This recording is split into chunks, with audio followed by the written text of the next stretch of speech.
Lectura 2, temas centrales hidroeléctricas, sección 1.2, sistemas hidroeléctricos. Un sistema hidroeléctrico transforma la energía hidráulica de una masa de agua situada a cierta altura en energía eléctrica. Aquí tenemos un diagrama que de la energía hidráulica QH pasa al sistema hidroeléctrico. Aquí hay pérdidas, pero a pesar de eso se genera la energía eléctrica. Sección 1.2.1, magnitudes hidráulicas. La potencia eléctrica que se obtiene en una central es directamente proporcional a la altura del salto de agua y al caudal instalado. Estas magnitudes son fundamentales a la hora de plantear la instalación de una planta de producción hidroeléctrica, por lo que es importante definir algunos términos. Cota: valor de la altura a la que se encuentra una superficie o punto respecto al nivel del mar. Salto de agua: paso brusco o caída de masas de agua desde un nivel más o menos constante a otro inmediatamente inferior. Numéricamente se define como la diferencia de cota, altura de salto. Caudal: cantidad de líquido que circula a través de cada una de las secciones de conducción abierta o cerrada, en metros cúbicos sobre segundo. La altura de salto es la distancia vertical de desplazamiento del agua en el aprovechamiento hidroeléctrico. Se han de tener en cuenta tres definiciones. Uno es el salto bruto o distancia comprendida entre el nivel máximo aguas arriba del salto y el nivel normal del río donde se descarga el caudal turbinado. El salto útil o desnivel comprendido entre superficie libre de agua en el punto de carga y el nivel de desagüe de la turbina. Y salto neto o altura del salto que impulsa a la turbina y que es igual al salto útil menos las pérdidas de carga producidas a lo largo de la conducción forzada si existiese. Se denomina caudal instalado o turbinado de una central al caudal total que absorberán todas las turbinas instaladas en su funcionamiento normal, entre paréntesis, suma de los caudales nominales de todas las turbinas. Este caudal no puede ser ni el caudal máximo, ni el caudal registrado en el lugar, ni el caudal mínimo. En el primer caso, el rendimiento de central sería bajo al funcionar las turbinas durante mucho tiempo lejos del régimen nominal, que generalmente es el máximo rendimiento, siendo además mayor el costo de una central con equipo sobredimensionado. En el segundo caso, quedaría sin utilizar durante mucho tiempo gran parte del caudal disponible. La selección del caudal La selección del caudal instalado en cada nueva instalación se hace por medio de un estudio técnico económico, basado en las variaciones diarias, mensuales y anuales del caudal del río en lugar de la instalación que se registran en las curvas hidrográficas, así como en el precio de maquinaria e instalaciones, demanda y precio de la venta de la energía, etc. La hidrografía es la curva que tiene por abscisas los días del año y como ordenada los caudales. Hidrografa que se ha trazado con los caudales medidos en un lugar de un río día tras día de un año determinado. Bueno, aquí hay un diagrama en el cual nos muestra, como aquí dice, en las abscisas están los metros cúbicos sobre segundo, que es no, en las abscisas son los días del año de los 12 meses que hay en el año. Se van contando de 30 en 30 y hacia arriba, que son las ordenadas, los caudales. Aquí nos muestra la hidrografía de una estación fluvial, en el cual nos muestra cómo de un máximo nivel a un mínimo nivel, el caudal requerido se dio entre mayo, junio, en- entre mayo, junio y agosto, lo que es entre 1200 y 1100 metros cúbicos sobre segundo. Ok.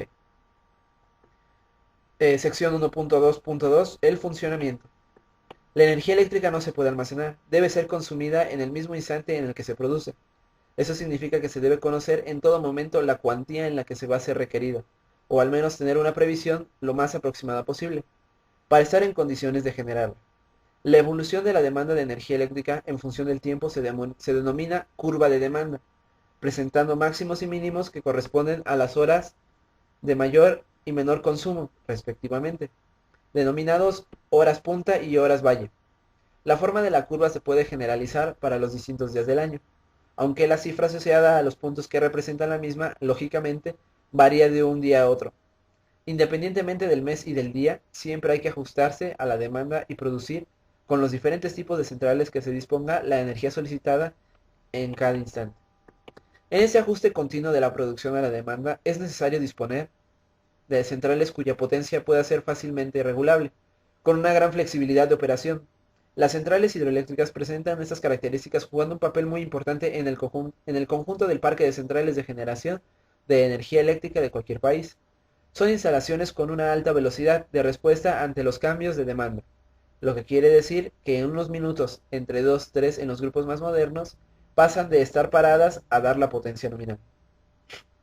Eso no ocurre con las centrales de combustible fósil o nuclear, que necesitan desde 6 a 8 horas hasta más de 18 dependiendo de las condiciones en las que se produzca el arranque de la misma. Por todo esto, las centrales hidroeléctricas se convierten en instalaciones más adecuadas para cubrir las puntas de demanda, así como para cubrir las bajas imprevistas de otras centrales. La función de una central hidroeléctrica es utilizar la energía potencial del agua almacenada y convertirla primero en energía mecánica y luego en energía eléctrica. Aquí tenemos un dibujo, un diagrama, en el cual representa un esquema de una central hidroeléctrica. De lo más básico y lo más tangible, que es está la cortina de la presa, que es donde retiene el agua, va a la tubería de presión, que baja hacia nuestra caja de máquinas, donde está nuestro generador, nuestro excitador, nuestra compuerta y nuestra turbina. Llega directamente a la compuerta donde se abre, pasa hacia la turbina. En la turbina se genera energía en la cual va ahora sí a dar la energía para que el generador y el excitador vayan a la subestación, y esta misma de la subestación nos dé la energía eléctrica suficiente que vamos a abastecer a otros lados. Como el agua, todo lo que entra tiene que salir, está el desfogue para que para donde entra el agua va a la turbina, y después de entrar a la turbina y procesarse para convertirlo en energía mecánica, y después que el generador lo convierte en energía eléctrica hacia la subestación, que es la que nos va a distribuir desfogue hacia el mar o hacia donde tenga que desfogar. El agua de los ríos es retenida por medio de presas y luego es conducida por túneles y tuberías de alta presión hacia terrenos más bajos. Al llegar a la planta generadora, el agua lleva una enorme cantidad de energía, la que se aprovecha para hacer girar turbinas que accionan el alternador y produce la corriente eléctrica. Dependiendo de las condiciones se utilizan distintos tipos de turbinas. Si la caída de agua es importante, se utilizan turbinas Pelton. Si las caídas son medianas, turbinas Francis. Y si son pequeñas, turbinas Kaplan. Las turbinas a su vez hacen girar un generador que produce la electricidad. Esto pasa para los transformadores y luego es transportada a los sitios de consumo a través de las líneas de transmisión, que es lo que les explica. Aquí hay otro dibujo en la cual igual es el corte transversal de una planta generadora hidroeléctrica. Como es el embalse, va hacia la turbina forzada, va a la compuerta, de la turbina al generador, del generador pasa a la subestación, y de la subestación va a las líneas de transmisión de alto voltaje. El agua sale por las tubo de aspiración hacia la salida de agua de la turbina. Otro diagrama en el cual se da la generación, transmisión y distribución de energía eléctrica. ¿Cómo va esto? De la central generadora pasa a una subestación elevadora de 13.8 115 kV. Esta misma va hacia los usuarios de la gran industria. Estas tienen que pasar primero obviamente por una subestación, y de aquí pues ya pasa normalmente a las grandes industrias, eh, que son las primeras que son alimentadas, que son las que requieren más energía. La subestación, después de ahí tiene que pasar a otra subestación. Esta subestación va a las líneas de transmisión de alto voltaje. Después de estas van los usuarios de la pequeña industria, es decir, de las industrias grandes va a pasar ahora a las industrias pequeñas que utilizan menor capacidad de energía eléctrica. Después de pasar por esas industrias pequeñas, pasa ahora hacia lo que son los otros usuarios. ¿Cuáles son esos usuarios? Los comercios, eh, plazas, etcétera. Y después va a unas subestaciones de distribución, que son las CAES, las CLESA, la del sur, la WEO, y etcétera. Y de estas van a una línea de distribución de mediano voltaje. ¿Cuáles son estas líneas de distribución de mediano voltaje o bajo voltaje? Son los usuarios residenciales, que son nuestras casas. Un sistema hidroeléctrico debe tener la máxima eficiencia, para la cual es necesario tomar en cuenta, inciso A, que la carga H, que representa la altura sobre el nivel del mar, sea utilizada en uno o varios pasos, con plantas escalonadas. En realidad actual, cuando tan costosa es la energía, no se puede permitir que un río fluya libremente al mar, sin haber estudiado la utilización al máximo de su energía potencial. B. Que las eficiencias de las obras de toma y de conducción sea máxima. Inciso C. Que la eficiencia de la conversión de la turbina que convierte la energía hidráulica en mecánica sea óptima. Inciso D. Que la eficiencia del generador eléctrico que transforma la energía mecánica en eléctrica también lo sea. Y E. Finalmente, la eficiencia de la transmisión eléctrica desde el punto de generación hasta los puntos de consumo debe ser optimizada. Ok. Discúlpenme la gripa. Sección 1.2.3. Título: Generación hidroeléctrica. ¿Cómo se genera? Ok.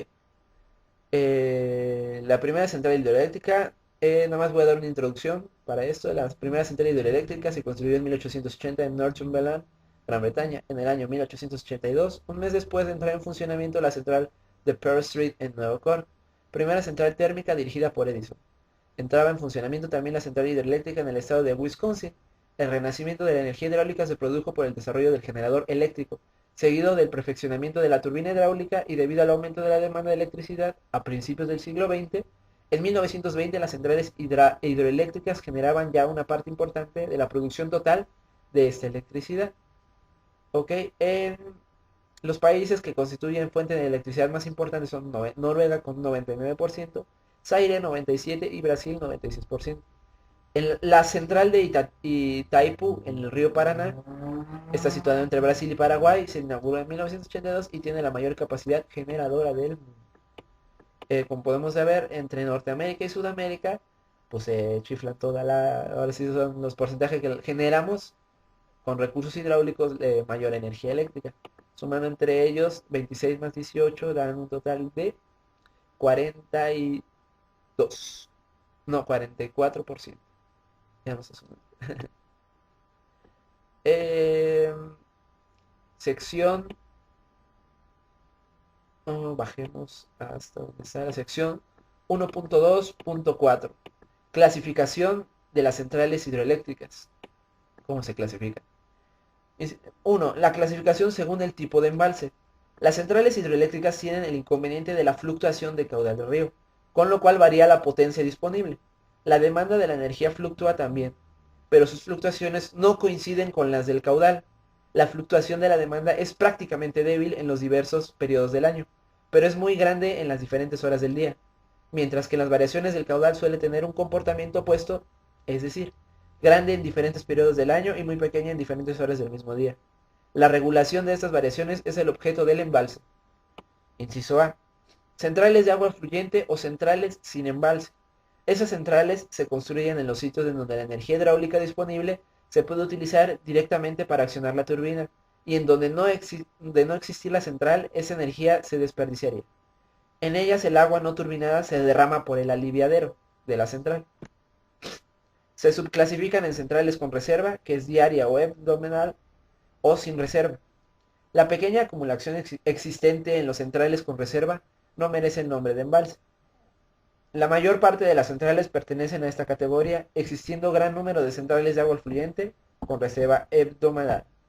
¿A qué se refiere esto? Aquí tenemos lo que es un dibujo, un esquema, en el cual nos muestra, nos muestra la central de agua fluyente, que es que dentro del mismo río se ponen los generadores. Como no tiene una fuerza muy grande, así como que tiene una fuerza grande, pasa el río y pues el generador lo absorbe directamente, lo convierte en energía mecánica a generador y del generador a energía eléctrica a la subestación y de ahí nos vamos. Sin necesidad de taponarla. Centrales con embalse o de regulación. Estos aprovechamientos hidroeléctricos tienen la posibilidad de almacenar las aportaciones de un río mediante la construcción de un embalse. En estas centrales se regulan los caudales de salida para ser turbinados en el momento que se precisen. También se incluyen las centrales que sitúan en embalses construidos para otros usos, como son riesgos o abastecimiento en poblaciones.